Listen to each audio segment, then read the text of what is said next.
Bonjour à tous. Amen. Soyez bénis. Et aujourd'hui, nous allons prier pour recevoir la parole. C'est une pensée. Seigneur notre Dieu, merci pour ton peuple qui est présent ici. Un peuple que tu as choisi. Et nous avons les cœurs ouverts pour recevoir ta parole. Cette parole, Seigneur, va nous faire du bien. Mais plus que faire quelque chose du bien, Seigneur, il va nous mettre au défi, Seigneur. Merci, Père, pour ton esprit qui convainc, qui guide les choses, les hommes, Seigneur, aux choses qui sont de ton royaume. Merci, merci, merci. Amen et amen. Donc le titre du message s'appelle le repas. Nous sommes à les repas. Qui ne mange pas? Ah, ici, le repas, un bon festin. Amen. De la nourriture. Ah, c'est agréable. Amen. On aime bien. Amen. Et si on n'aime pas, on est obligé. Parce que si on veut vivre. Amen. Donc, dis avec moi, celui qui a des oreilles pour entendre, entend. Amen. Apocalypse, il dit, c'est celui qui a des oreilles, amen, entend ce que l'Esprit dit aux églises. Amen. Donc l'Esprit va dire quelque chose à l'Église. Et l'Église, c'est qui? L'Église, c'est qui? Plus fort. L'Église, c'est qui? C'est nous. Amen. Alléluia. C'est nous tous. Amen. Donc, le repas sont des moments agréables. Amen. Et nous allons ouvrir Luc chapitre 14.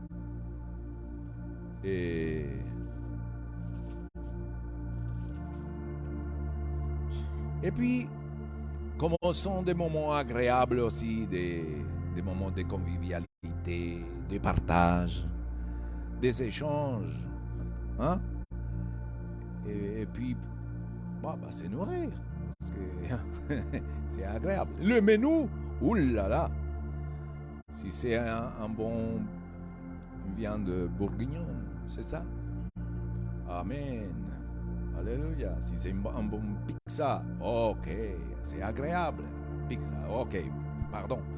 Si c'est une nourriture mexicaine, wow, fait par notre soeur, encore mieux. Si c'est une nourriture de la Guyane, alléluia, amen, etc. Amen. Donc, mais Jésus, nous le voyons dans de nombreuses occasions et dans un repas. D'ailleurs, il a commencé dans une fête, hein, son premier miracle. Hein? Et c'était vraiment un festin. C'est les noces de Cana. Amen. Où il a transformé l'eau en vin. Jésus utilisait ces occasions pour soit enseigner les gens, soit révéler le royaume de Dieu, faire des choses extraordinaires qui nous sont arrivées jusqu'à nos jours. Amen. Et à chaque fois, c'est arrivé quelque chose. C'est passé quelque chose. Parce que quand Jésus est au milieu d'un repas, il arrive toujours quelque chose. Amen. Et en plus, ce repas, la plupart, c'était dans une maison. Et la maison était libre, la maison, il y avait quelque chose qui arrivait. Et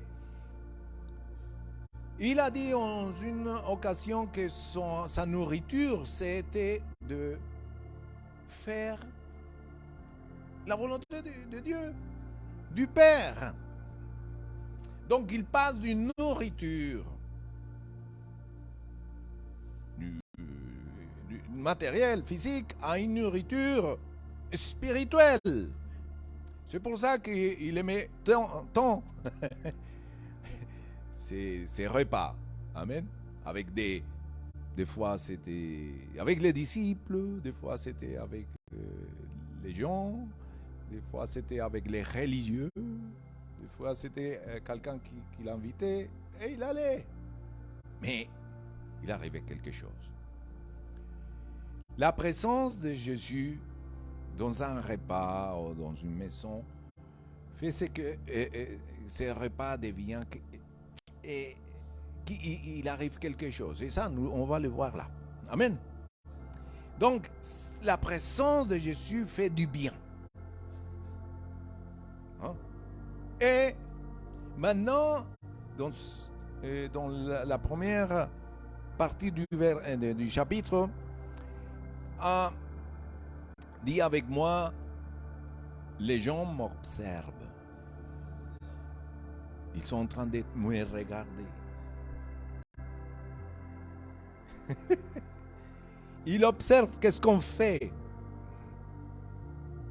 Ils sont en train de voir. Et c'est la même chose avec dans un repas. Donc quand vous allez dans une invitation, ils t'observent, ils te regardent. Ils font les scanners. Ah c'est élégant, vos chaussures. Hein? Ils observent. Voilà. Et c'est la même chose. Dit la parole de Dieu, l'histoire qui est dans la Bible. Luc chapitre 14. Un jour de sabbat, donc, Jésus était allé dans la maison de l'un des chefs des pharisiens pour prendre un repas. Donc, on peut identifier un homme qui a une culture religieuse. Et il va pour prendre un repas. Et les pharisiens, qu'est-ce qu'ils faisaient? L'observaient. Quand on nous observe, ils cherchent les gens, voir si on commet une erreur ou il y a quelque chose. Ils observent.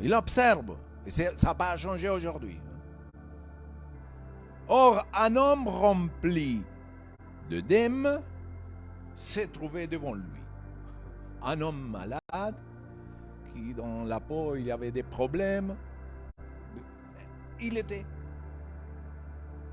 Et Jésus s'avance un petit peu. Il prit la parole et dit aux professeurs de la loi et aux pharisiens: est-il permis ou non de faire une guérison le jour du sabbat ou du Shabbat? Amen. Est-ce qu'on peut? Parce que c'était pas permis. Hein? Ah non.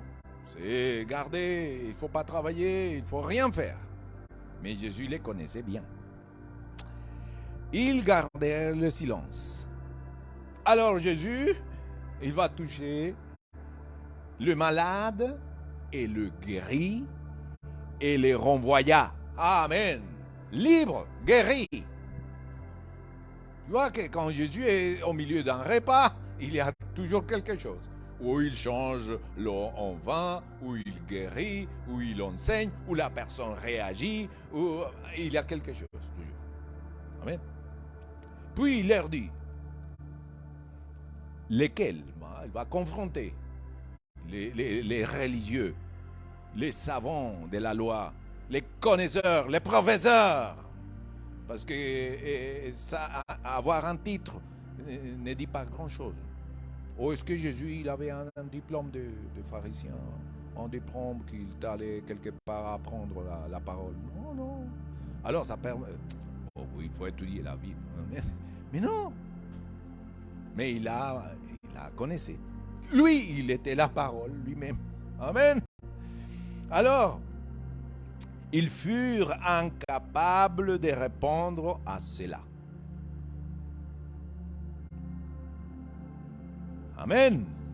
Donc, puis il leur dit, lesquels de vous, si son fils ou son bœuf tombe dans un puits, ok, le jour du Shabbat. Et ne l'en retire pas aussitôt, même le jour du Shabbat. Et ils furent incapables de répondre à cela. Amen. Donc, les gens nous observent aujourd'hui aussi, quand nous sommes Jésus. Amen. Les gens observent. Et c'est une très bonne occasion de manifester les choses, de manifester les surnaturels de Dieu. Amen. Les œuvres de Dieu. On peut dire au nom de Jésus, sois guéri. La douleur part. La douleur même de l'âme, des émotions. Amen. Comme nous avons fait tout à l'heure. Amen. Puisque on va avancer dans ces domaines. Amen. Qu'on soit guéri dans les domaines des émotions. Amen. Dans notre siècle, les gens souffrent beaucoup des émotions parce qu'ils sont vécus quand ils étaient petits. Ça devient triste. À tous. Amen. Donc, on doit être guéri. Amen. Et puis, c'est une bonne occasion, amen, quand les gens nous observent, qu'ils voient la manifestation. Même si après, ils croient ou pourquoi pas. Amen. Que la douleur part, que nous sommes guéris, comme cet homme, il a été guéri. Jésus l'a guéri et l'a renvoyé. Amen. Maintenant, n'écoutez pas la voix de l'ennemi. Amen. N'écoutez pas ceux qui ne croient pas. Parce que ceux qui observent, des fois. Et puis, ou qui interdisent. Parce qu'ils ne comprennent pas. Mais c'est tenir devant Jésus. Amen. Il était devant Jésus, cet homme. Amen. Il s'est trouvé devant Jésus. Il faut seulement se trouver devant Jésus. Venir devant lui. Et on reçoit. On reçoit. Sans trop se questionner. Amen. Voilà ce qui arrive quand Jésus est dans un repas. Dans notre vie. Amen.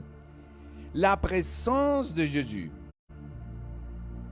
au milieu de ces repas est plein de sagesse. Il va dire, numéro 2, il va dire, bon, il y a une façon d'être, amen, et c'est celle-ci. Celui qui s'abaisse sera élevé. Alors, je vais vous raconter une histoire. Il s'adresse ensuite une parabole aux invités. Hein? La première, c'était quoi?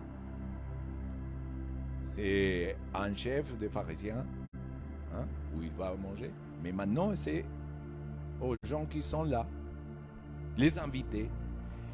En voyant que les invités arrivent dans la maison, et ils sont pressés de choisir les premières places, ce qui arrive des fois. Quand on fait un repas, il y a des gens qui cherchent bien la première place pour avoir les meilleurs. Bon, Jésus observait aussi. Il leur dit, lorsque tu es invité par quelqu'un à des noces, hein, ne te mets pas à la meilleure place, de peur qu'il n'y ait parmi les invités une personne plus importante que toi. Et que c'est lui qui vous a invité, l'un ou l'autre ne devient te dire, laisse-lui de la place. Tu auras alors de la honte d'aller occuper la dernière place. Mais lorsque tu es invité, va te mettre à la dernière place. Amen. Afin qu'au moment où celui qui t'a invité arrive, ils te disent, mes frères, on apprend, amen. Ils te disent, mon ami, monte plus haut. Alors là, tu seras honoré devant tous ceux qui seront à table avec toi. Voilà celui qui cherche à s'élever sera, et dans la vie c'est comme ça. Et celui qui s'est abaissé sera un jour, en d'autres mots, celui qui s'humilie sera exalté. Et celui qui s'exalte sera humilié. C'est un principe du royaume de Dieu. Amen. Amen. Alors, faire ça apporte des récompenses. Tu seras honoré. Amen. Amen. Devant tous. Amen. Parce que tu as pris la bonne attitude. Amen. C'est un bon conseil de Jésus, qui est de la sagesse. Amen. Amen. Pour nous tous. C'est bon être avec Jésus dans un repas comme ça. Amen. Apprendre de lui, de la sagesse de Dieu. Amen. Alors, les conseils de Jésus pour inviter les gens au festin pour dîner ou pour un souper. Donc, il voit qu'il y a un repas fait par les hommes d'une façon. Ils invitent un genre de personnes, ils font une façon et les gens agissent d'une façon, ont une attitude, les premières places, etc. Non? Maintenant, il va dire, bon, regardez comment vous allez procéder quand vous allez faire un festin ou un dîner. Vous allez inviter de telles personnes, voilà, vous allez faire comme ça, etc. Alors, la première, il va dire, il dit aussi à celui qu'il avait invité. Bon, j'ai vu que vous faites le repas, maintenant je vais vous dire comment il faut faire le repas. Et ça, c'est pour l'église, mes frères. Amen. Amen. C'est pour nous. Il va dire, lorsque tu organises un dîner ou un souper, ok? Souvent, tous les dimanches à 10h30, on organise un dîner et un souper, non? Plutôt un repas. Il y a toujours le repas. Amen. Mais n'invite pas tes amis, ni tes frères, ni tes parents, ni tes voisins riches, de peur qu'ils ne t'invitent à leur tour pour te rendre l'appareil. Ok? Donc, première chose, c'est pas une question que je t'invite et on m'invite. Amen. Lorsque tu organises un festin, le dimanche matin, amen, invite au contraire des pauvres, des expropriés, des boiteux, des aveugles. Ça ne veut pas dire que, peu importe, un exproprié il peut être aussi dans un état, une situation matérielle, très bien. Mais qu'il soit dans cet état du cœur. Amen. Un boiteux, des aveugles, et tu seras heureux. Amen. Voilà, c'est ça la consigne. Combien veulent être heureux? Amen. Donc on va inviter. Alléluia. Comme nous le faisons tout le temps. Amen. Car ils ne peuvent pas te rendre l'appareil. Amen. En effet, cela te sera rendu à la résurrection des justes. Dis avec moi. Les résultats d'inviter les gens au festin ou au repas, ça me rend heureux. C'est me rendre heureux et avoir une récompense. Amen. Combien veulent une récompense? Il y a plusieurs sortes de couronnes dans le ciel. La couronne de vie. Il y a au moins 7 couronnes, mes frères, qui vont nous donner. Hein? Alléluia. Donc, la récompense. Amen. Combien? C'est pour ça que des fois dans l'église, on n'est pas heureux parce qu'on ne fait pas ce qu'on nous dit le maître. Amen. On est occupé dans nos problèmes, on est concentré dans la il me manque toujours. Et non, mais Mais si on fait ce qu'il faut, mes frères, tu seras heureux. Amen. Nous serons heureux. Amen. Amen. Alléluia. Imaginez-vous que tous les dimanches, il y a des gens qui acceptent Jésus et tout ça. Wow. Vous sortez différents. Parce que c'est le cœur du Seigneur. Amen. Amen. Qui se concentre sur les âmes. Amen. Et on doit l'avoir nous-mêmes. Amen. Dit, Jésus dévoile la stratégie pour rassembler les gens pour le festin, pour le grand repas. Et il montre son but. Alors, après avoir entendu ces paroles, un de ceux qui étaient à table dit à Jésus, il va dire, heureux c'est lui qui prendra son repas dans le royaume de Dieu. Bon. Et Jésus lui répondit, un homme organisa un grand festin. Encore il va le dire. Amen. Le festin. Et invite beaucoup de gens. Mais à l'heure du festin, il envoya son serviteur dire aux invités. Amen. Les serviteurs, il dit, va dire aux invités, venez, car tout est déjà prêt. Amen. Mais tous sans exception se mirent à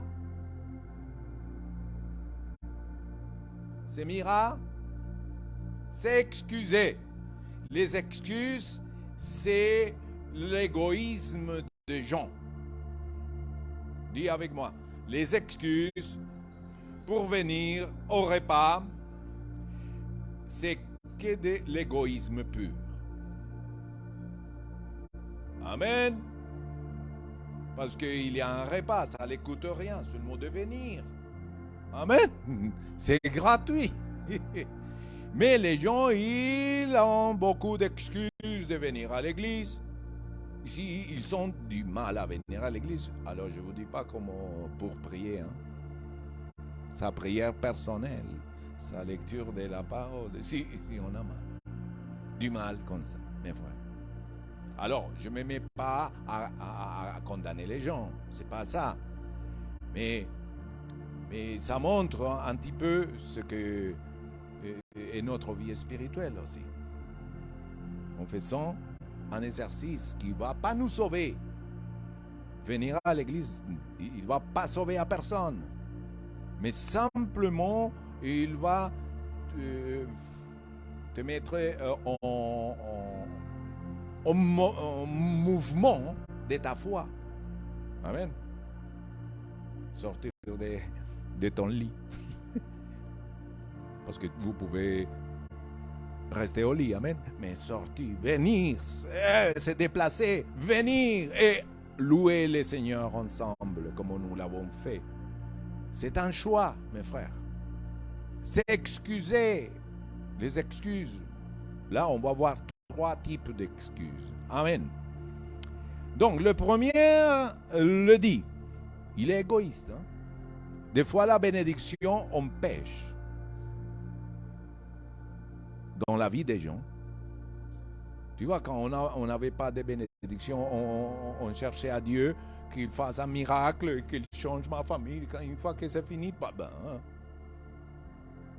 ça ne veut pas dire que vous êtes béni et que ça va tout changer.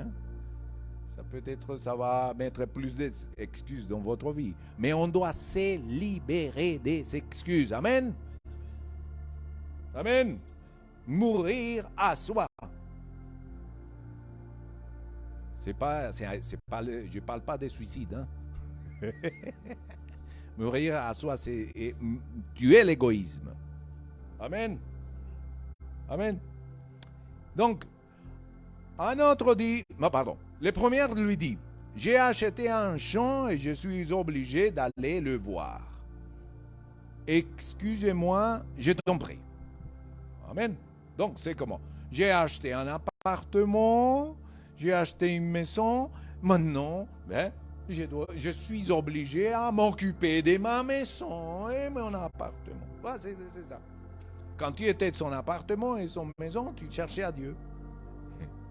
Une façon de dire, non? Mais là, vous avez un appartement et une maison, alors, de l'invitation, tu as une excuse. C'est la pure, pur égoïsme. Mais quand on travaillait, on arrivait à leur... Amen. Donc il y a un problème. Amen.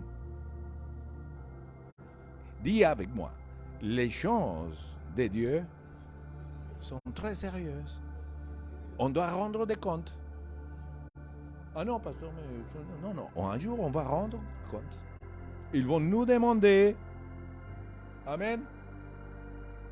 Amen. Donc, la deuxième, c'est un autre dit, je viens d'acheter. Non, tu vas acheter. Il vient souvent. C'est parce qu'il n'avait rien. Maintenant, il a la possibilité d'acheter 5 paires de bœufs et je vais les essayer. Excusez-moi. C'est l'heure à 10h30, je ne peux pas y aller. J'ai ton prix. Excusez-moi. Aujourd'hui, c'est quoi? Qu'est-ce qu'on peut dire pour ça? Amen. J'ai acheté une voiture. Maintenant, à 10h30, je suis à Cabourg. Oh, je dois essayer ma voiture. Voilà. Les choses que Dieu te donne, mes frères, c'est pas pour avoir une excuse pour ne pas le servir à lui. Parce que venir à l'église, prier, amen, c'est servir le Seigneur. Pour vous-même. Amen. Amen. Inviter les autres aussi. Amen. Partager la bonne nouvelle. Il y a une multitude de formes de servir le Seigneur. Amen. Et nous sommes des serviteurs. Le troisième, il va dire une excuse. Voilà. Je viens de me marier. C'est pourquoi je ne peux pas venir. Maintenant, j'ai trouvé la... Comment on dit en français? La moitié des mois. Donc maintenant, non, je dois m'occuper de l'autre. Et il y a beaucoup de gens qui ont cette excuse. La famille. Mes frères, si vous êtes un d'eux, il faut mettre les priorités à l'heure. Parce qu'il dit, cherchez premièrement le royaume de Dieu. Et vous allez m'aider. Et alors, qu'est-ce qui se passe après?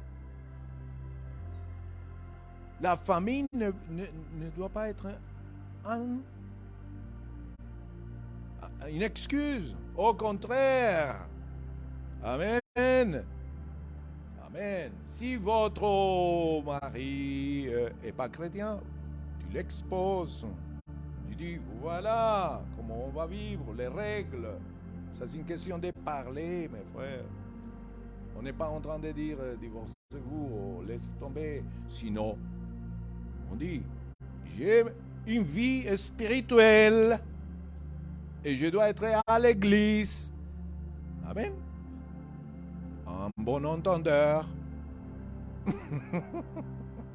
Amen. Ça, on parle. Amen. Et puis, voilà. Mais pas d'excuse. Amen. Mais c'est une excuse. Souvent, comme pasteur, on écoute ça. Une excuse.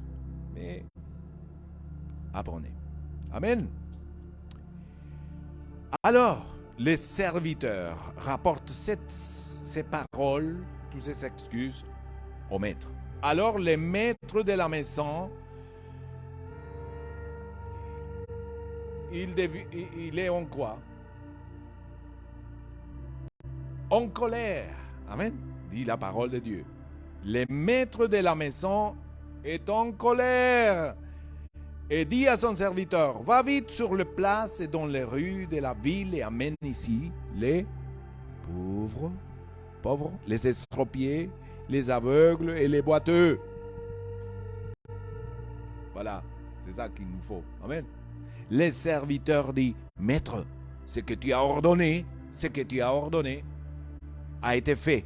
Il reste encore de la place. Amen. Amen. Ici, il reste de la place. Amen. Alléluia. Le maître dit alors au serviteur, va maintenant, comme il y a de la place, sur le chemin et le long de haies, et ce que tu trouveras, qu'est-ce qu'il dit? Et un synonyme de contrainte. Très bien. Et un autre? Oblige-le. Vous ne pensez pas que la pensée de ce monde nous oblige à beaucoup de choses? Les idéologies, ils nous obligent à penser comme tout le monde. Et quand on va dire à quelqu'un, non, il faut obliger mes frères. Si ma maman ne m'a pas obligé à venir à l'église, je ne serai pas là. Allô? Oh non, comme on est tellement les chrétiens.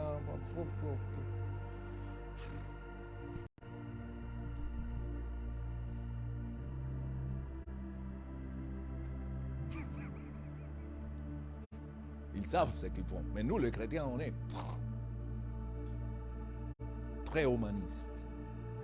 On doit être comme ça, mes frères. Amen.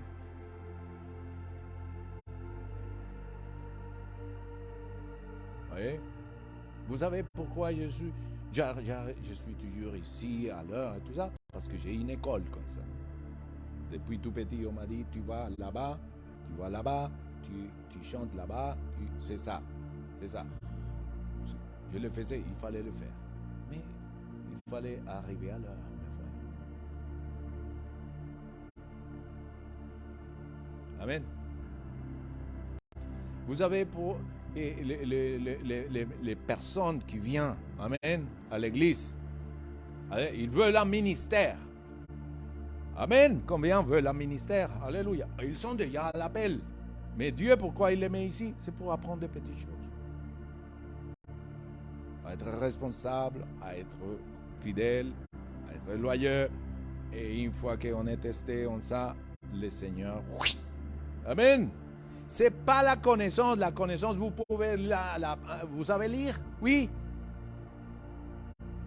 Ma soeur, vous savez lire? Oh, vous pouvez apprendre. Alléluia. Et puis, alléluia.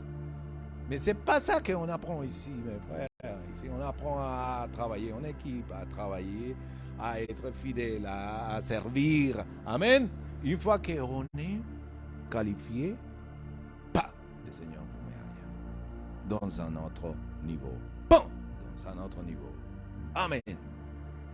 C'est ça, c'est l'école du Seigneur. Amen. Alléluia. Amen. Amen. Oblige-le à entrer, mes frères. Appelle les gens. Insiste. Oh, un jour, ils vont dire merci. Merci pour cette personne qui m'a su consolider. Mais ne laisse pas tomber Méphibosheth. Et amen. C'est les enfants que Dieu vous donne, que Dieu me donne. On les laisse tomber. Non, même si il faut continuer. Amen. Alléluia. Et il faut continuer. Parce que ça, un jour, ça va donner. Combien j'envoie des invitations. Tout le temps. Amen. Il y a des gens qui se mettent en colère. Je les enlève. Amen. Pas grave. Mais après, plus tard, le Seigneur a fait quelque chose. Amen. Amen. Il faut persévérer. Consolider, mes frères. Suivre quelqu'un, c'est un sacrifice. Si vous n'êtes pas prêt à suivre quelqu'un et se sacrifier, mes frères, le Saint-Esprit ne le demande pas. Jésus s'est sacrifié pour nous. On doit se sacrifier, pas pour le salut des gens, mais pour prendre soin des gens. Parce que le salut, nous ne pouvons pas le faire. Mais la chose que nous demande le Seigneur, amen, à moi et à vous, à nous tous, amen, c'est s'occuper, amen, des autres. Amen. Alléluia. S'occuper. Et c'est un sacrifice. Des fois, c'est vous laissez planter. Des fois, c'est l'oubli. C'est pas grave. Amen. Mais, amen, on va. Si quelqu'un veut construire une tour et il ne s'assit pas d'abord et il fait le compte, suivre Jésus, c'est comme ça. On va s'asseoir et tout ne sera pas couleur de rose. Il y aura une note à payer.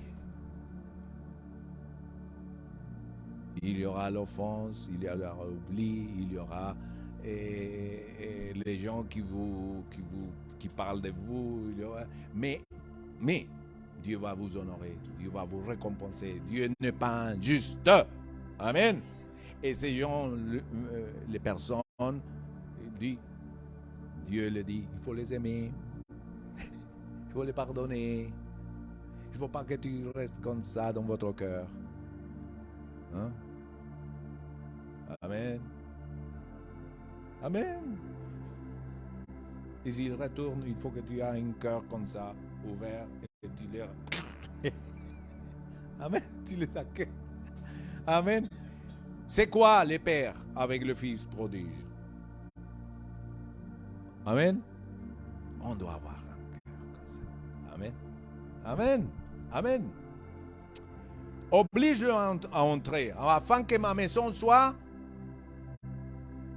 Amen. Maintenant, on va activer notre foi, notre imagination. Combien ont des imaginations ici? Tous, on va imaginer, alléluia, par la foi, tous les invités, tous les gens que tu nous donnes, ta maison sera remplie. Et pas pour notre gloire, c'est pour les gens et la génération qui vont suivre. Si tu ne viens pas avant, Seigneur, la maison, Seigneur, des serviteurs, sors de cette maison. Des hommes, des enfants, même des enfants, Seigneur, vont te servir à l'âge adulte. Nous prophétisons, Seigneur. Tu veux une maison remplie, mais une maison remplie de serviteurs, de fils et de filles, dans ta maison, Seigneur. Amen. En effet, je vous le dis, aucun de ces hommes qui avaient été invités ne goûtera de mon festin. Oh là là, non, c'est dur. Des fois, je parle comme ça. Amen. Alors, bon, maintenant, je vais faire des questions. Questionnaire pour tout le monde. La première question, qui est le maître du festin? Amen. Alors, vous allez répondre très fort. Qui est le maître du festin? Amen. Ou Jésus, on va dire. Verset 16. Donc, regardez le verset 16. Qui fait le maître? Que fait le maître? Donc, le verset 16. Prenez la Bible.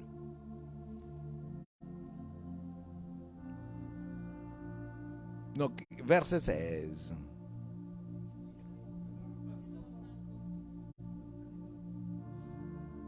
Et puis, il invita beaucoup de gens. Verset 16. Amen. Donc, oui, il y avait deux questions qu'on peut... Oui, il fait un repas, et puis... Mais dans le repas, il ne va pas manger tout seul. Vous voyez que l'église, ce n'est pas pour un homme. L'église ou un festin ou les choses que Dieu va manifester, il va les manifester dans un peuple. Amen. Amen. Il invite à beaucoup de gens. Verset 17. Qu'est-ce qu'il dit le maître à ses serviteurs pour dire aux invités? Amen. Venez. Venez. Il va dire, venez car tout est déjà prêt. Et venez, c'est important. Venez. Aujourd'hui, il y a un repas succulent. C'est la parole de Dieu. Amen. La nourriture, c'est la parole de Dieu. Amen. C'est la nourriture pour l'âme et l'esprit. La parole de Dieu. Amen. Alors, quelles sont les excuses des invités de gens pour ne pas venir? Une excuse ici. C'est-à-dire en moderne. Ah, ils ont acheté une voiture. Ah, je dois m'occuper de la voiture. Un autre. Un mariage. Ah, la famille. La famille m'empêche d'aller quelque part. Ah, cette invitation, je ne peux pas parce que je dois faire quelque chose. En fait, il reste au lit en train de dormir. Et quoi, un autre? Ah, il a acheté une maison maintenant. La maison, il m'empêche d'aller à quelque part. Et ces repas, en plus, c'est gratuit. Non, il m'empêche. Voilà la réalité des hommes pour servir les Seigneurs. Pour venir faire la volonté de Dieu. Toujours une excuse. C'est de l'égoïsme pur. Dit, je meurs à l'égoïsme. Vous savez que les êtres humains, nous sommes vraiment, quand on veut quelque chose, on s'organise pour le faire. Mais comme par hasard, pour les choses de Dieu, on improvise. C'est la médiocrité. On improvise. Mais dans notre travail, le chef, il dit, fais attention, hein? On tremble des fois. Mais pour les choses de Dieu, c'est avec excellence. C'est avec excellence qu'Abel, Dieu, il a donné une offrande meilleure que Caïn. Caïn, c'est la médiocrité. Dis avec moi, Caïn, c'est la médiocrité. Abel, c'est l'excellence. Chaque chose qu'un chrétien fait, il doit le faire avec excellence, sinon Dieu ne le reçoit pas.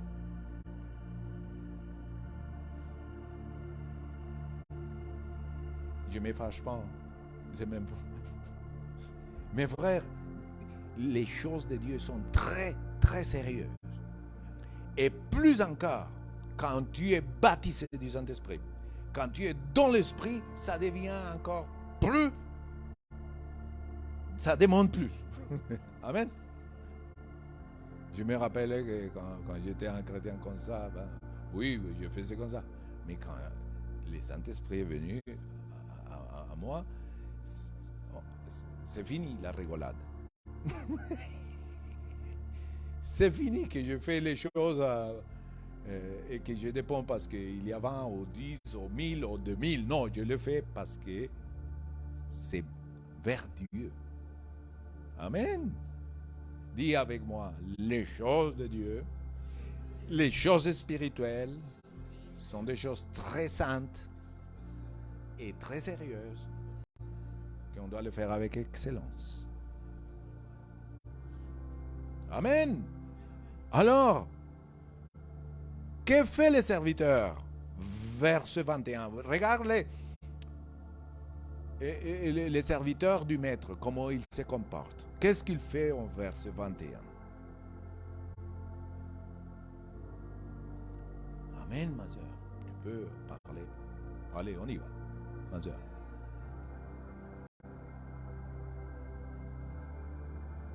Voilà.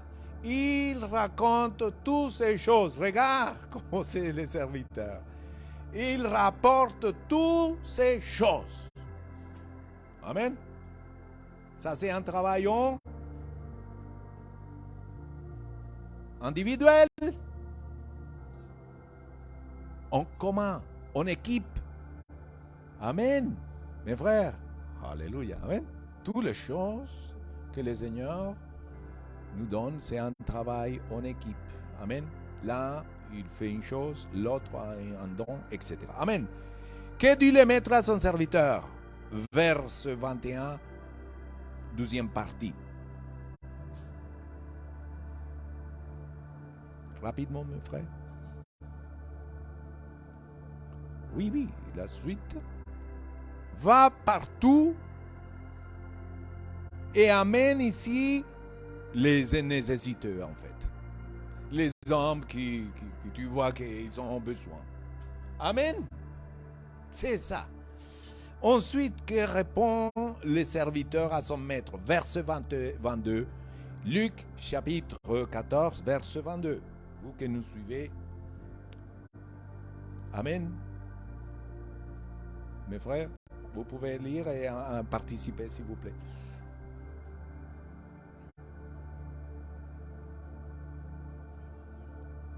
Et il y a encore de la place. Amen. Et il y a encore. On a fait tout ce que tu as dit, mais il y a encore de la place. En verset 23, que dit le maître à son serviteur?